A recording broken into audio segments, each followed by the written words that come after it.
This is Dawn and I'm your host for The Jump. This podcast is all about inspiring change, courage, and confidence, building grit. I'm an executive coach and speaker.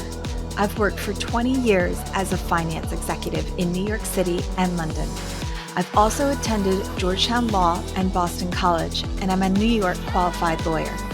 I've studied personal development, performance, including sports psychology, and resilience for 15 years. I'll be giving you the techniques, mindset frameworks, and high-performance strategies to finally do the thing that you're scared to do. That jump, because that, my friends, is where the level up is. This is The Jump, parachute required.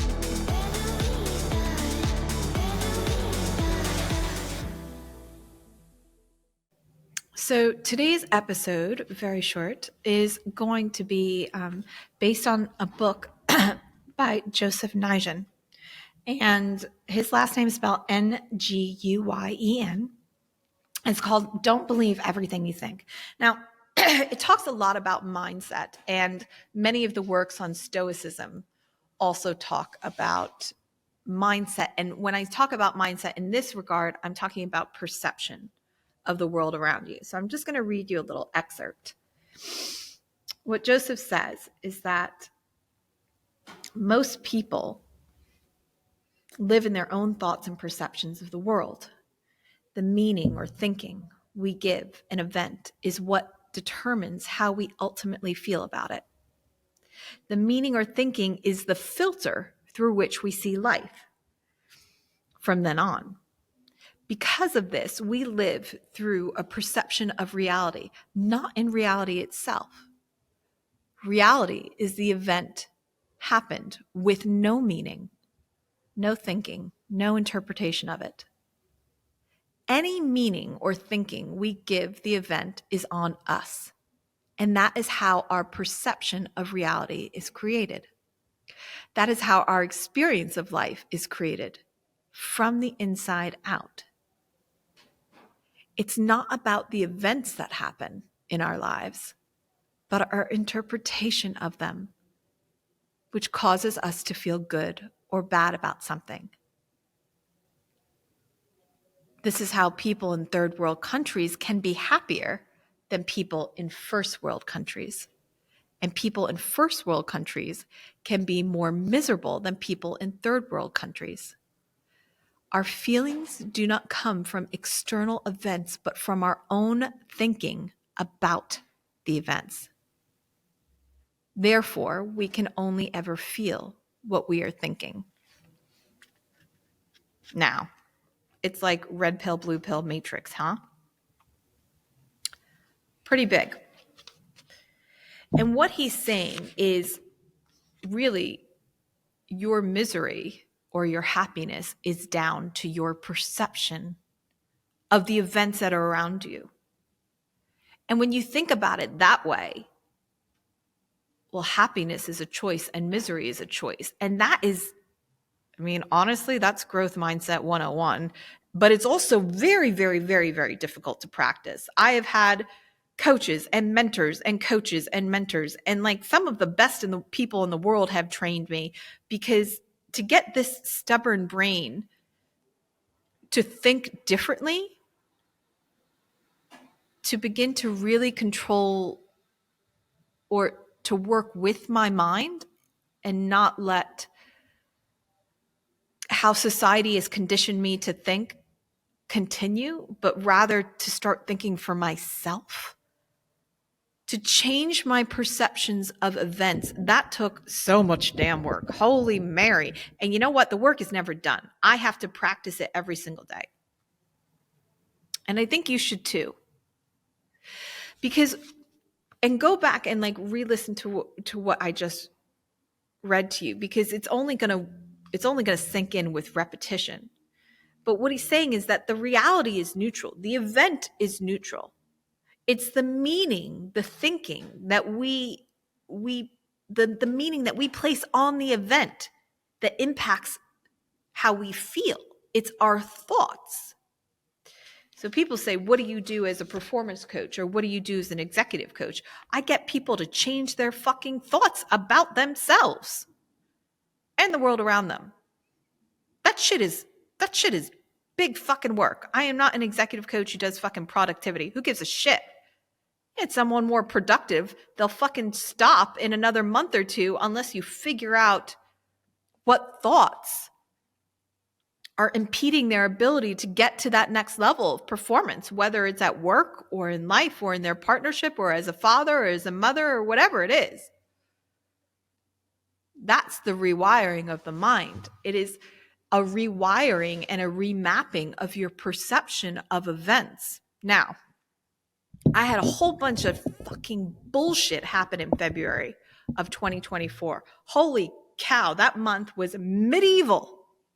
Medieval from the very first day in February onwards. We're not going into it here because I'm not ready. Let's just say it was a shitstorm.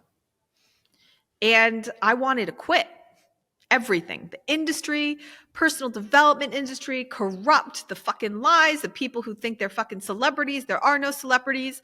Like I was running around like I was in a state, dude. I was in a state. And I had a mentor at that time who said to me, Dawn, it was a particular experience I had early in February that triggered every fucking last trigger that I had. And I was not right energetically for 2 weeks. That has rarely happened to me. I've rarely had such a very physical reaction to an event or an interaction. I was in a particular room. Very rarely. So it set off a lot of alarm bells for me, a lot of alarm bells. And candidly, I think when you're down the wrong path or in the fucking wrong room, your body fucking tells you. And it with me, like, because I wouldn't say I've done some very, very deep inner spiritual work. My body does not fuck around. It does not whisper to me. It bitch slaps me now because I'm on a certain trajectory. Let's just say that. And my mentor had said to me, Dawn, how is this experience serving you? It's fucking not serving me. I fucking lost all this money blah, blah, blah, blah, going on. He's like, no. How is this serving you? I had another mentor. Her name begins with an M. And I remember I was in DC, Washington, DC around mid-February. And this is a mom, like 3 kids, runs an extremely successful business. And this woman got on the phone with me and she was like, she was doing deep mindset work. Like on how I could perceive the series of events differently. I swear to God, my brain hurt. My brain hurt so much because I was requiring my brain to fire in a new way and create new neural pathways. This is like legit. This is the neuroscience stuff that Dan Huberman talks about. But that's why your brain, when you really learn something new, your brain literally hurts because there's so much energy going into creating the new neural fucking pathway. That's it. But I was very lucky enough that I was saying goodbye to some mentors and some very new ones were coming in quite quickly to ask me the right questions and to help me and guide me to see how the event served me. Very difficult. Then I was in another fucking room in Washington, D.C., and this other woman, a beautiful Black lawyer, partner, incredible woman, she was like, how is this serving you? The question kept on coming to me from different people. None of these people fucking knew each other. And so I consider that like a download or it's probably, that was the universe kind of slapping me over the head until I saw the point that I had to change my perception of the events. And in doing so, which takes a lot of freaking work, dude, takes a lot of work, I was able to see how this particular event, which I found at the time, very traumatic for how I was feeling at about where my business was, where my growth was. I thought I would be way farther along on my social media campaign. Like I was really, really, really down on myself after this particular event. And it had to do with my perception, one of myself, but also I was down after it because I was like, I can't believe that nonsense even exists. And I felt bad for other people in the room and all this other kind of nonsense. And I had to see how it served me. And it served me by it was like my soul came and bitch slapped me across the face and was like, this is not the room for you. These are not the people. These are not your mentors. Candidly, cut it out. This is not you. This glitz, this glamour, not you, girl. It's a physical reaction, right? And I had to make a choice. Did I want to be a celebrity? Did I want to be famous? Or did I want to fucking help people? Did I want to sit in the trenches and in the mud where it's real, where it's not about a filter, where it's not about Instagram or any filter on any social media platform, where it's as real as it gets, where someone feels completely trapped by the decisions they made in life, even though they did everything society said that they should, where someone feels trapped by being in a marriage that is actually a terrible marriage, where they feel trapped going to a job that is killing them. Do you want to help those people, or do you want to play bubblegum and cotton candy and try and be a celebrity? The choice was black and white. There was no gray. The gray is that we are all human and we are all on different journeys and on different paths. But I had to make a choice. That the extremity of that particular interaction, of that particular experience, caused me to wake the fuck up and see things for what they were and really listen to people's words. Listen to the words. Like that, it stop looking at the glamour. Stop looking at the cameras. Stop looking at the poses. The question was clear from the universe, and also my healer at the time, another person, was like, you got to fucking make a choice, girl, because you're battling yourself right now. You manifested that entire experience, and you are having this deep physical, energetic reaction to this. This is just, let's say I was in the wrong fucking room with the wrong fucking people, and I felt it to my core. And I wish I didn't. I wish I could have fit in. But I didn't. Not in that room. Not by a long shot. I felt something very different. And I connected with who I was supposed to connect to, I think, in the room, and got the download that I was supposed to get. And you know, then it was like, then I was just in the tumble dryer spiritually and emotionally and psychologically, because it just, I realized I was going down the wrong path. And even though I found that experience really hard, it brought up a lot of trauma from actually from being in high school. So when I was in high school, people, men and women, well, not men, kids were so mean to me that I had to change high schools after 2 years. So freshman and sophomore year, after sophomore year, I changed high schools because I had stuff written about me that wasn't true in the girls' bathroom.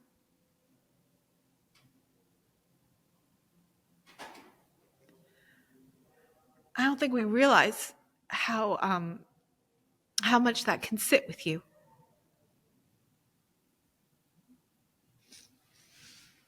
You know, after law school, I would go to therapy trying to deal with the depression and anxiety I had over my overwhelming student loans. But we never talked about what happened in high school, because a fucking idiot never asked. But they were connected.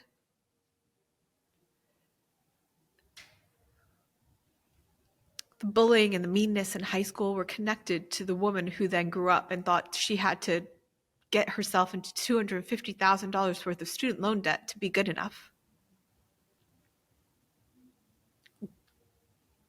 But I didn't really see how they were connected until I was in my 40s.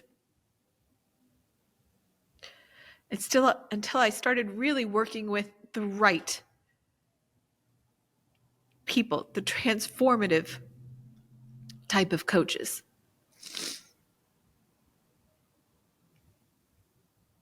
And to this day, like they say, you should never talk about, not they, some people say you should never talk about something if it makes you cry, because that means the wound is open. And here's my response to that. But that doesn't mean that you shouldn't talk about it. The whole point, well, I did not think I would be talking about my high school experience. And candidly, I've always resisted the word bullying. I don't know why. That could be that could be because I was bullied and I had queen bees in high school be absolutely vicious and mean to me.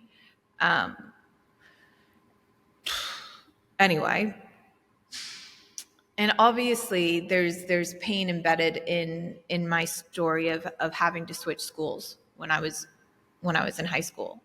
Not many people do that. Not many people switch schools when they're in high school because kids are mean to you. And I'm still a pretty sensitive person. That sensitivity lies behind a tremendous amount of toughness and grit. Actually, I think that my sensitivity has forced me to be super tough and super strong and to have tremendous grit, because I have to protect me quite a lot. But where I left off before was I was just talking about how some within personal development say if you cry about it, then it's a wound that's still open, that hasn't healed, and you should only talk about things when there's a scar there. And it's no longer an open wound, which is quite ironic, because I've been to not one, not two, but several conferences where people are called up from the audience, and the people within the audience start opening their wound to 500 people in the audience, other people in the audience. So like someone will get up and share an extremely traumatic story about like rape or incest or something like that. This happens in personal development. And all of that oozes into 500 people. I know I'm really selling you on the whole personal development thing, right? It doesn't happen at all conferences, but I've seen it happen in quite a few,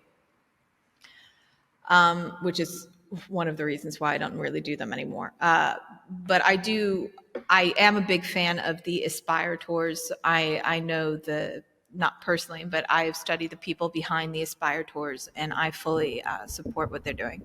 What they're doing is about business. All right, so that was a bit of a tangent as I try and reacquaint myself in a brand new studio. But the thing is, and how we started all of this was a book by Joseph Nijen called Don't Believe Everything You Think. And this is a really thin book. Like this book is like, well, you can't see it because right now I'm shooting in a place that makes me look like I'm in the clouds or something. But it's really thin. It's only maybe 120 pages, less than that. And it really is about getting you to see the neutrality of the events that happen in your life. So this is a very good, I'm going to coach my damn self. This is a very good example. I still have attached meaning and or pain and perception to what happened to me as a high school. I think that, well, I know for a fact, this is a neuroscientific fact and a fact within psychology, is that things that happen to you between age 3 and let's call it age 21 are big transformative things. They shape so much of who you are as an adult.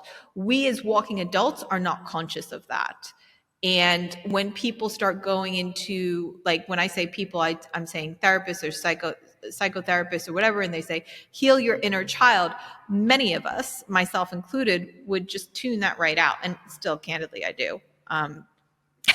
If I'm going to be honest with you, but they have a point, because the things that happen, as I read into the science behind this, the science, not the woo, but the science of what happens, of how the events that happen to you between age 3 and 21 fundamentally shape you as an adult, then I was like, oh shit. So like, let's call that a truth. Let's call that an objective neuroscientific truth. Just for a second, let's go with me. Do you think that there's perhaps a reason that as adults, none of us want to talk about our childhood? None of us. There's a very deep subconscious block. And this isn't just me. This is anyone that I've ever spoken to hates to talk about inner child work, childhood, anything. All of us as adults, we don't want to go there. Do you think that perhaps we know that's where some of the answers lie? But they are very, very deep and dark and uncomfortable. All of us have fucking trauma as childhoods. And if you don't have trauma in childhood, well done. Freaking probably cured cancer in your last life. But most of us have some kind of childhood fuckery. Yeah. So what I did right there, like in this example today, was I went through an event that was, as I was talking about, I was like, here I go, going emotional. I think it's also because I'm tired, but taking all of that aside, I still attach meaning to that event in high school. There's still pain attached to it, which means that I have to do some healing around it. And a lot of high school, and this gets back into the event that I went to in the beginning of February, a room that I was in that I shouldn't have been in. A lot of high school had to do with a lot of rejection and judgment of me. Very harsh rejection and judgment of me. And I carried that with me as an adult. I just didn't realize it. I didn't know how it was impacting my decisions, why it drove me to, it had to be Boston College. It couldn't be a beautiful state school in New York. It couldn't even, I got into Boston College and Colgate. No one thought I would get into either, but I had a particular, I had good grades. I was always a good student, but I was terrible at math and terrible at science, except for biology. I always loved biology. But there was no rational reason why I got into Boston College or Colgate. Like I was from a little, go nowhere, do nothing kind of town. And my grades weren't phenomenal, but I could write, and I poured my soul into my essay for college. I mean, my soul. There are always signs in the beginning. I call it long form content now, but writing and speaking, there were always signs in the beginning as a child. But yeah, I got into Boston College and Colgate early admissions, not because of my grades, but because I could write and because of what I wrote about. I think, and despite me thinking I got over all of the rejection on all of the ways that I was treated, really ostracized. So I really want to be the pretty girls, with the pretty girls who were really popular. I really want to be part of that group, and I could never really get friendships to stick whilst I was in high school. And that even carried it through to college, and I really didn't give a shit because I fucking just nailed my grades in college, and I was like, fuck you people. The friggin' people at fucking bows in their hair. I mean, a lot of women went to BC, and candidly, they got married. They were there shopping for husbands. They had little pink bows in their hair, blonde, Protestant, blue bloods. Sounds like I have a lot of hate for these people. I don't, but that is a fact. There was a lot of women who went there, not for careers, but to find a rich husband from New England, get married, and pop out a few kids. And I was not one of those people. I was, even in college, maybe I rejected them before they even rejected me, although I do think there was a bit of both. I used to wear cornrows in my hair, and I had very long hair, and I wasn't blonde or perfect. I was tan, feisty.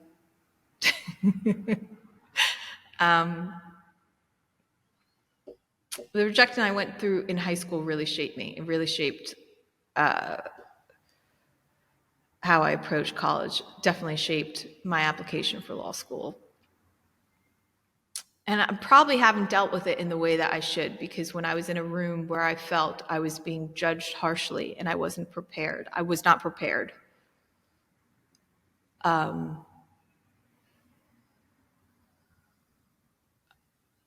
It really hurt me tremendously.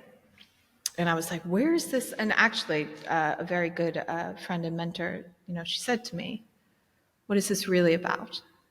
And are you going to let yourself feel it?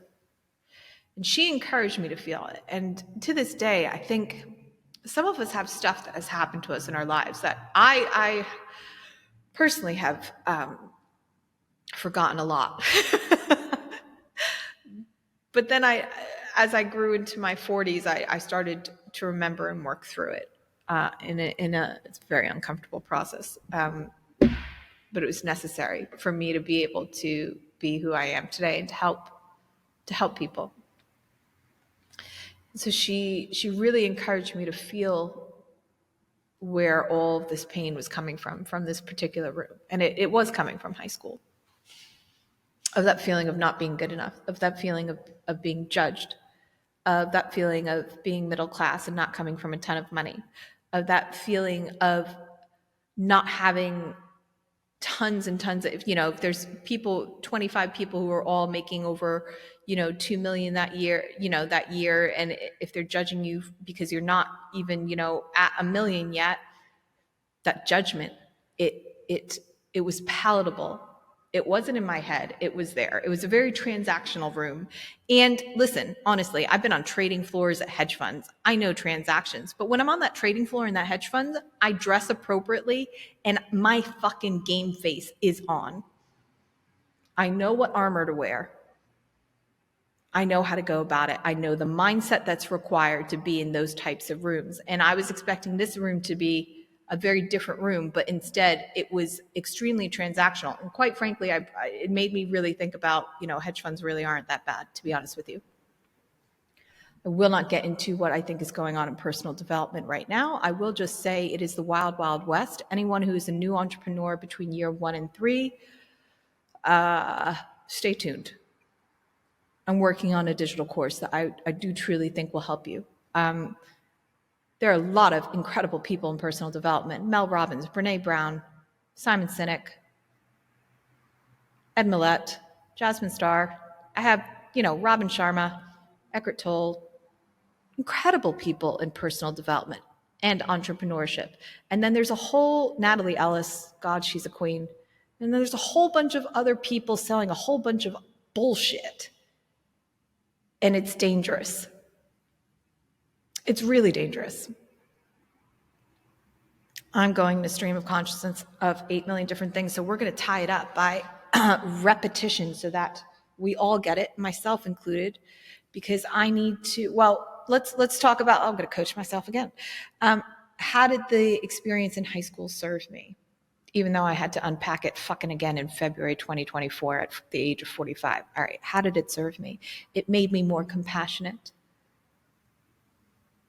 It made me more rebellious.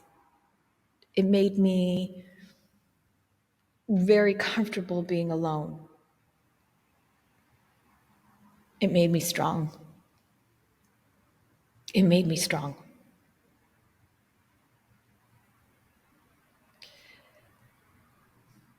Do I think someone has to be as strong as I am necessarily? Fuck me, I hope not.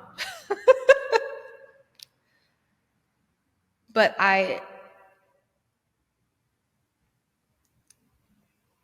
when I evolve more into the Buddhist side of whatever the next level of me is becoming, I will be grateful. And largely I am grateful for that experience in high school.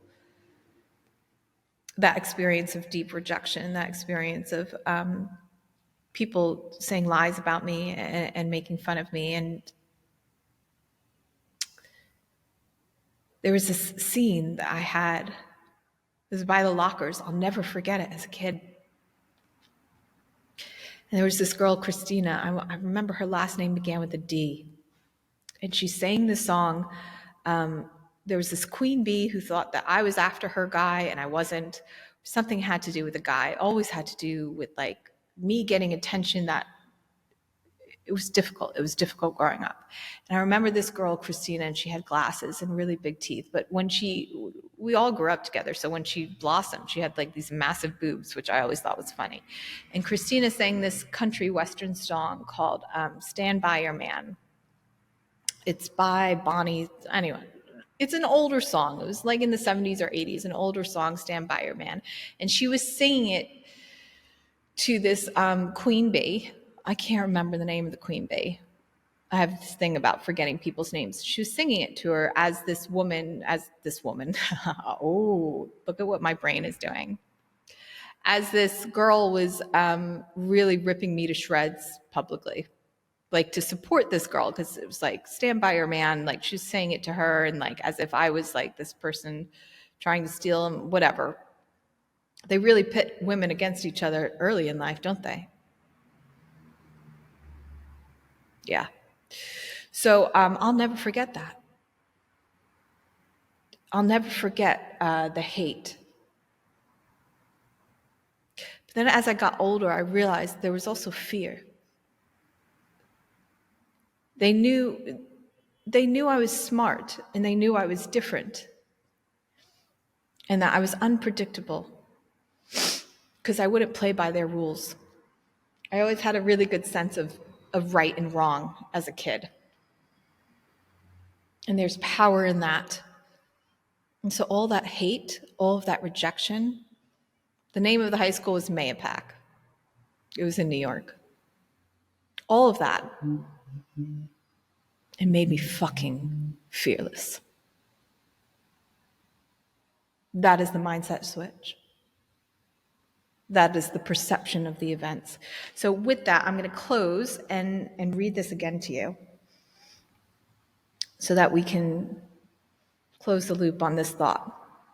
So I want it to sit with you, your perception of the events that are happening in your life. So what Joseph said is, most people live in their own thoughts and perceptions of the world. The meaning or thinking we give an event is what determines how we ultimately feel about it. The meaning or thinking is the filter through which we see life from then on. Because of this, we live through a perception of reality, not the reality itself. Reality is that the event happened with no meaning, no thinking, no interpretation of it. Any meaning or thinking we give the event is on us, and that is how our perception of reality is created. This is how our experience of life is created, from the inside out. It's not about the events that happen in our lives, but it's about our interpretation of them, which causes us to feel good or bad about something. This is how people in third world countries can be happier than people in first world countries, and people in first world countries can be more miserable than people in third world countries. Our feelings do not come from external events, but from our own thinking about the events.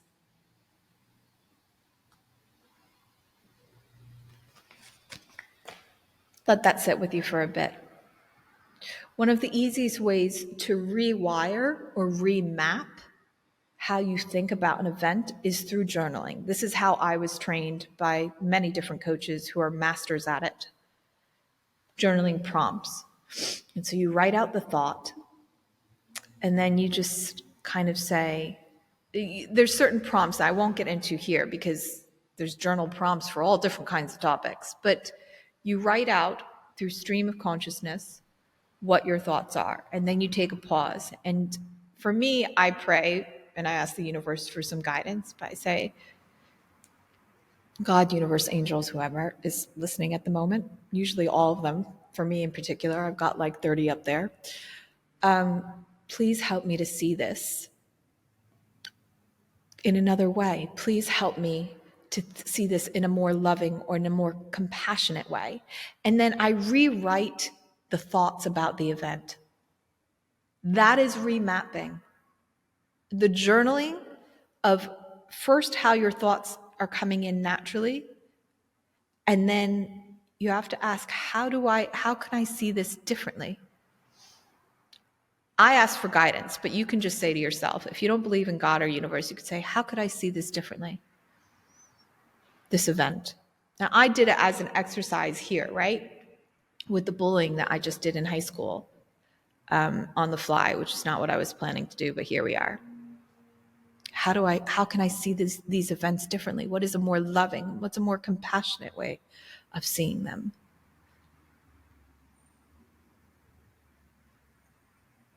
I just lost my job. Okay. I'm a failure. What's a more compassionate way of seeing that?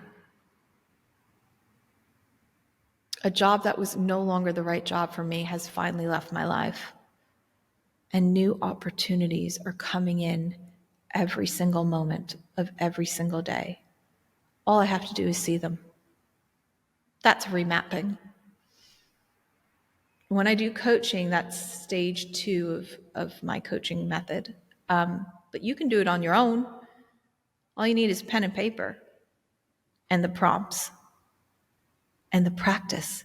You have to do it every day. The remapping of how your brain works, of how you perceive events. Let me say this again. The remapping of how you perceive events is something you must practice every day, because you've gone your whole adult life thinking according to how society or other people told you to think. This is about thinking for yourself. I love you, and I can't wait to see you at the next episode.